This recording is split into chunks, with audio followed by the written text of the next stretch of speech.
Good morning. कक्षा 11 में आज नया चैप्टर शुरू करते हैं जिसमें सूर्य ताप व ऊष्मा बजट है। सूर्य ताप से यहाँ तात्पर्य जो पृथ्वी को सूर्य की ऊष्मा प्राप्त होती है, जो संपूर्ण पृथ्वी है, उस संपूर्ण पृथ्वी में सूर्य से प्राप्त होने वाली जो ऊष्मा है उसी को कहा जाता है सौर्य ताप। अब यह सौर्य ताप किन कारणों से कम हो जाता है उसका अध्ययन करेंगे। ऊष्मा बजट, कितना सूर्य का ताप यहाँ प्राप्त हो रहा है और वह किन किन रूपों में प्राप्त हो रहा है उसका अध्ययन करेंगे। सूर्य का जो सतह का तापमान है वह है 6000 डिग्री सेल्सियस। तो यहाँ सतह की बात करते हैं, जो सूर्य है उसकी सतह है वह 6000 डिग्री सेल्सियस तापमान को उत्सर्जित करती है। हाइड्रोजन व हीलियम के जो कण हैं वह हाइड्रोजन व हीलियम के कण ही उनमें संलयन की क्रिया होती है और संलयन की क्रिया होने के कारण ऊष्मा उत्सर्जित होती है। ये जो ऊष्मा यहाँ उत्सर्जित हो रही है उसको पृथ्वी तक पहुंचने में 8 मिनट और 20 सेकंड का समय लगता है। यह समय सूर्य की किरणों की जो गर्मी है उस गर्मी को कम नहीं कर पाता। ये जो सूर्य की किरणें आ रही है यह वायुमंडल को पार करके धरातल पर पहुंचती है। इसके कारण जो सूर्य ताप है वह पृथ्वी पर बहुत कम मात्रा में है और जीवन जीने के लायक है। तो ये जो सूर्य ताप है उसकी बात करते हैं आज। और ऊष्मा बजट, पृथ्वी का जो ऊष्मा बजट है, किस रूप में सूर्य की ऊर्जा पृथ्वी को प्राप्त हो रही है और कितनी ऊर्जा का वापस पृथ्वी विसर्जित कर रही है। तो सूर्य ताप का सामान्य अर्थ हो गया सूर्य से प्राप्त होने वाला प्रकाश या ताप। अब ये जो ताप प्राप्त होता है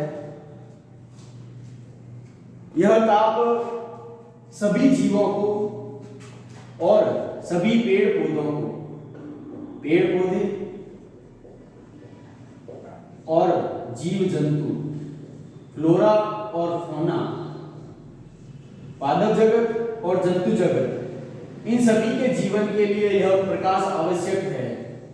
अगर यह प्रकाश नहीं रहेगा तो जीवन यापन समाप्त हो जाएगा।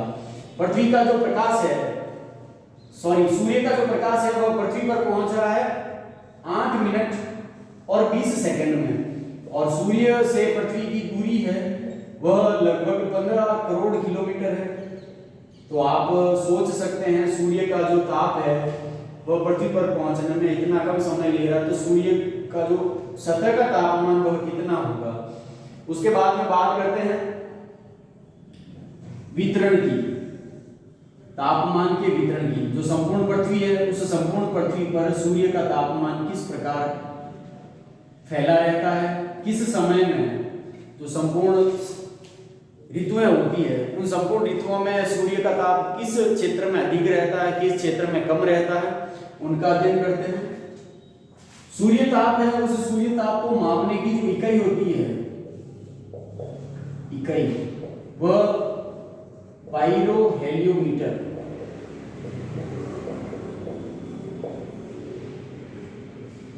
जो सूर्य ताप है उसको मापने की इकाई है पाइरोहेलियोमीटर। इससे जो सूर्य से प्राप्त होने वाली ऊष्मा है उस ऊष्मा का मापन किया जाता है।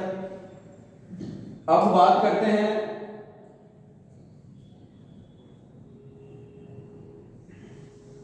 कटिबंध के बारे में।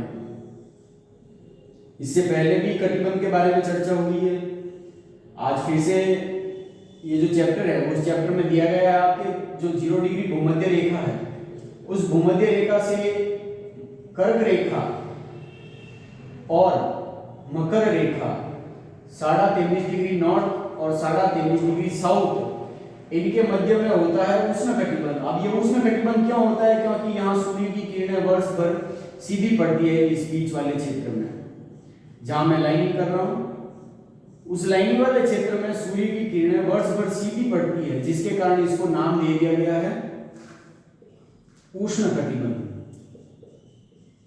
इसके बाद में आप 23.5 डिग्री नॉर्थ और साउथ से आर्कटिक वृत्त और अंटार्कटिक वृत्त तक यात्रा करेंगे तो आपको ये जो बीच वाला क्षेत्र है इस बीच वाले क्षेत्र में शीतोष्ण कटिबंध देखने के लिए मिलेगा। जहां वर्ष में एक समय में सूर्य की किरणों का तिरछापन देखने के लिए मिलता है, बाकी के समय में यहाँ शीत ऋतु रहती है। तो शीत ऋतु और उष्ण ऋतु दोनों देखने के लिए मिलती है इन दोनों क्षेत्रों में। तो इसको नाम दे दिया शीतोष्ण कटिबंध। शीतोष्ण कटिबंध। फिर बाकी वाला जो क्षेत्र है, इस बाकी वाले क्षेत्र में सूर्य की किरणें यदा कदा भी नहीं यहाँ पहुंच पाती है।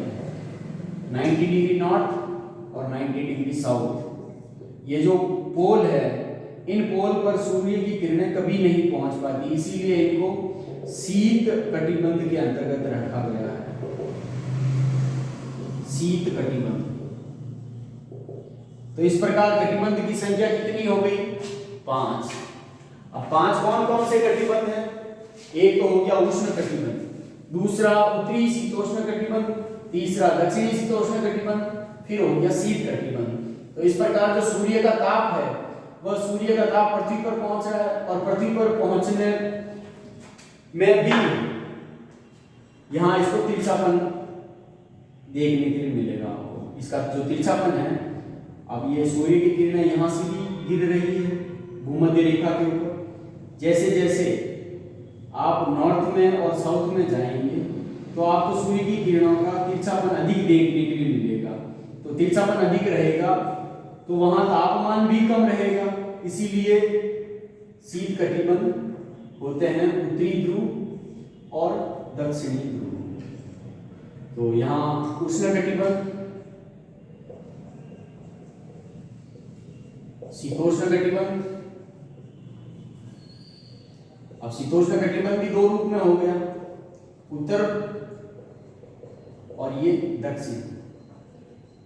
इसी प्रकार शीत कटिबंध उत्तरी गोलार्ध में जो है वह, और शीत कटिबंध जो दक्षिणी गोलार्ध में है। जो क्रिचफील्ड महोदय है, भूगोलवेता है क्रिचफील्ड, उन क्रिचफील्ड महोदय ने सूर्य से प्राप्त होने वाली किरणों को ही सूर्य ताप कहा है।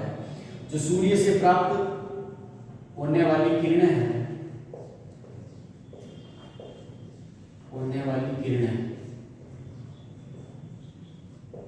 उसको ही संज्ञा दी है सूर्य ताप की। 1 मिनट में जो सूर्य का ताप पृथ्वी के ऊपर गिरता है, वह मनुष्य के संपूर्ण जीवन में ऊष्मा का उपयोग करने से भी अधिक होता है। इस चीज का ध्यान रखें।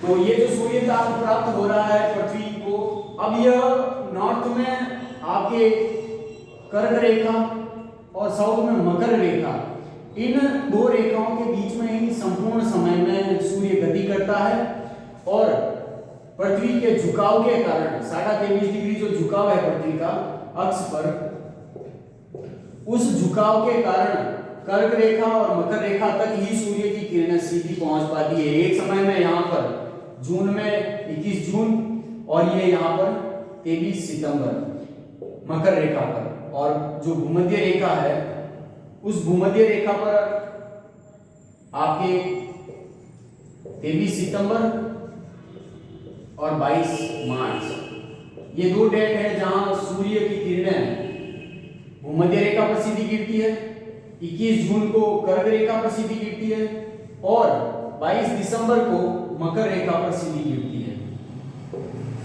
22 दिसंबर। तो अभी जो सूर्य है वह दक्षिणायन स्थिति में है। 23 सितंबर के बाद में सूर्य की स्थिति दक्षिणायन हो जाती है, और 22 मार्च के बाद में सूर्य की स्थिति है वो उत्तरायण हो जाती है। तो उत्तरायण और दक्षिणायन की स्थिति के कारण उत्तरायण का मतलब हो गया सूर्य भूमध्य रेखा के उत्तर में ही रहेगा, और दक्षिणायन का मतलब हो गया सूर्य दक्षिण दिशा में रहेगा 23 सितंबर के बाद में। तो यहाँ इस वाले क्षेत्र में गर्मी अधिक रहेगी, लेकिन सूर्य की किरणें यहाँ पर भी तो पहुंचेगी उत्तरी गोलार्ध में। 23 डिग्री उत्तरी अक्षांश जो कर्क रेखा है वहां तक भी तो सूर्य की किरणें पहुंचेगी। तो ये जो भाग है यह उष्ण कटिबंध कहलाता है। क्योंकि यहाँ सूर्य की किरणें वर्ष भर रहती है और तापमान अधिक प्राप्त होता है। तापमान अधिक प्राप्त होता है तो गर्मी बढ़ जाती है, गर्मी बढ़ने के कारण इसको नाम दे दिया उष्णकटिबंध। फिर इसके बाद में जब सूर्य कर्क रेखा पर रहता है तो यहाँ जो 67.5 डिग्री उत्तरी अक्षांश है आर्कटिक वृत्त, उस आर्कटिक वृत्त पर भी सूर्य की किरणें तिरछी पहुंचती है, तो इसके बीच वाला जो भाग है वह उष्ण रहता है आधे समय के लिए। और जब दक्षिणायन होता है सूर्य तो ये जो उष्ण भाग था 67.5 डिग्री उत्तरी अक्षांश तक वह भाग नीचे की तरफ खिसक के दक्षिण की तरफ हो जाता है, तो यहाँ शीत ऋतु का आपको प्रभाव देखने के लिए मिलता है। इसीलिए इसको शीत और उष्ण कटिबंध कहा जाता है और नाम है शीतोष्ण कटिबंध। इसके बाद में जो सूर्य ताप है उस सूर्य ताप का क्षैतिज वितरण व ऊर्ध्वाधर वितरण देखने के लिए मिलता है। क्षैतिज वितरण का मतलब हो गया सामान्य रूप में धरातल पर जो पृथ्वी सतह है उस पृथ्वी सतह पर सूर्य का ताप किस रूप में है उसका अध्ययन कहलाता है सूर्य ताप का क्षैतिज अध्ययन। और ऊर्ध्वाधर का मतलब हो गया पृथ्वी से ऊंचाई पर जैसे जैसे जाएंगे आप वहां आपको तापमान किस रूप में देखने के लिए मिलेगा उसका अध्ययन कहलाता है सूर्य ताप का ऊर्ध्वाधर वितरण या फिर ऊर्ध्वाधर अध्ययन। तो इसकी चर्चा हम कल करेंगे। आज की क्लास में सूर्य ताप, इसकी परिभाषा, कटिबंध कितने प्रकार के होते हैं, सूर्य ताप को मापने की इकाई है, सूर्य ताप पृथ्वी पर कितने समय में पहुंच रहा है और क्रिचफील्ड के अनुसार जो परिभाषा दी गई है सूर्य से प्राप्त होने वाली किरणों को ही सूर्य ताप कहा जाता है, इसका अध्ययन किया। क्षैतिज वितरण और ऊर्ध्वाधर वितरण का अध्ययन अगली क्लास में करेंगे। धन्यवाद।